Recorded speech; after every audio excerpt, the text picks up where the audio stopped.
Well, David Hamblin, you're Senior Director of Expedia for Asia Pacific, and I know you're sitting in Sydney and I'm sitting on the Sunshine Coast. I've got bad news. It's grey up here today, but never mind.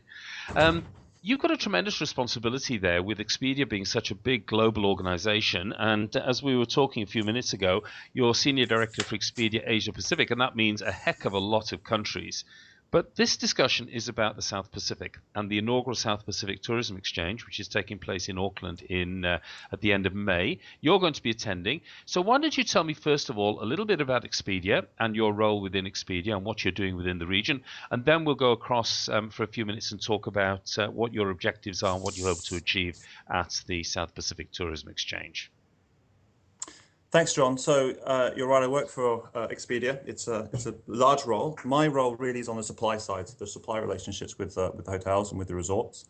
A little bit about Expedia. Expedia's got two main brands, which the public are probably most familiar with, which is Expedia.com and Hotels.com. We've got a few other brands out there, and notably, we also have AirAsiaGo.com as well, which is part of a joint venture that we have in Asia Pacific. Okay. So you look at kind of talk about Expedia. We're the world's largest online travel marketplace. We have points of sale in 70 countries, 150 booking sites in total, 38 languages. We've been around now for 18 years, so one of the old guys from the online OTA side. Isn't it amazing that we talk about OTAs and online as 18 years, we're the old guys, you know? Yeah, absolutely. And we initially came out of Microsoft, so Wow. we've got kind of technology in our backbone as well, and that's a key differentiator for us is how much we invest in our technology. Cool, good. Yeah, so go on, tell me more about Expedia then. So Expedia, we're a huge company, huge footprint. I mean, we're very excited to be going to the inaugural South Pacific Tourism Exchange. We have great relationships with the properties and the resorts there already. And for us, it's a couple of things. We want to be able to reach out to existing partners and talk to them about how we can continue to grow their business, look at new partners, and also talk to the tourism bodies there as well, and understand how we can continue to really leverage our media solutions team Yeah. and do joint collaborations and joint exposure for the destinations on our points of sale. So it's I quite think interesting, isn't it? Because whilst you're marketing sort of ostensibly through online specific properties, the first way that people get to you, I suppose, is when they do a search on, say, holiday in Fiji or holiday in Tahiti or holiday in wherever, and then you would come up quite high up the search rankings, wouldn't you? that's one way that we drive business. I think that's something which, and we do that globally, and that's something which is very hard for independent or even chain properties to do efficiently and do well. But Expedia is also unique in that we spend a lot of money offline as well, driving brand as well. So people will come to our brand just because they know of the coverage that we have. And that's not just in Australia, that's globally as well, given Expedia's footprint and size. It's amazing. So, in terms of the South Pacific Tourism Exchange, what will you be looking for? I mean, you've said that you're going to be talking to some of your current properties, and I imagine that you've got properties all over the Pacific, including, in some of the more well-known destinations such as Fiji, Tahiti, Vanuatu, and so on. Are you going to be looking for some new properties in lesser-known places? We'll be looking for, yes, we'll be looking to maintain and grow our relationships with existing properties. And I think what's great about Expedia and Hotels.com, so when we're as a supply team, we're representing all the brands, is that we have these opportunities. Expedia's really unique value proposition is our ability to put air and hotel together as a package and let consumers bundle that together. You could couple that with our footprint, the fact that we've come out of the US, the size of our business in the US and across Europe and into APAC as well, particularly when we leverage the AirAsia relationship that we have as well. I think we end up with a really strong value proposition. So it's talking to properties about how they leverage that, how they look at leveraging our package component, our standalone component, working with the properties to understand which points of sale and which countries they really want to grow as well, especially with Asia growing and our footprint there.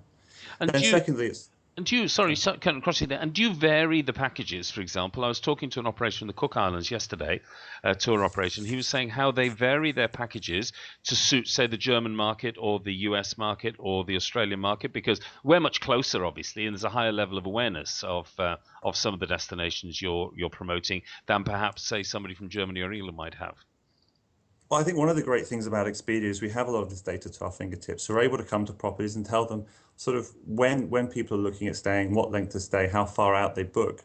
and what sort of properties they seem to be booking from different countries. So we're able to work with the properties to really tailor the promotions for different points of sale and for different regions.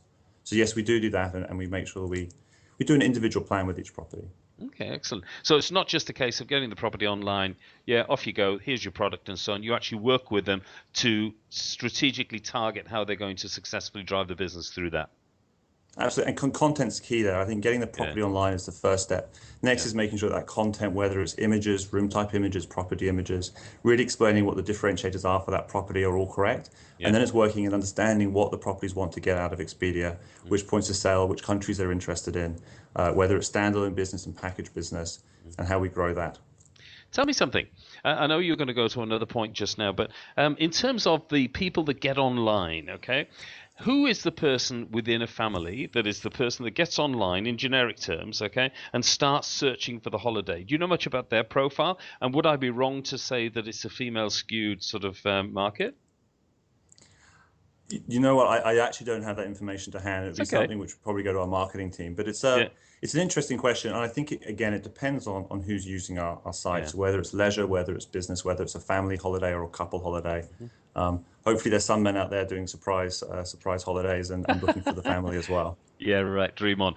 It is Mother's Day on Sunday, after all. Okay, so we're all going to be at South Pacific Tourism Exchange. You're going to be meeting some exciting products and so on. Is there anything you've got in mind currently that you're looking for? I mean, we talked about that a little bit, but something that you think that your clients in one part of the world might be interested in?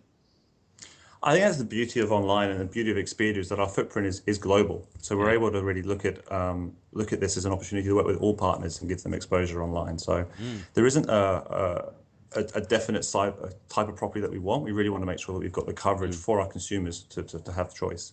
I think the other thing for us is we've had great relationships with Vanuatu Tourism, Cook Island Tourism, Tahiti Tourism, just to name a few in the past. So it's also an opportunity for us to touch base with them as well and look at future campaigns and discuss how we can continue to work together at that level, not just the property level. Yeah, and I think also as we've sort of discussed slightly before, in terms of Niue, Tonga, Kiribati, Tuvalu, these are all places where I know that particularly experientially orientated travelers from Europe, particularly Germany, for example, and a lot of Americans, who are looking for new experiences, are looking for those places where people have never been. And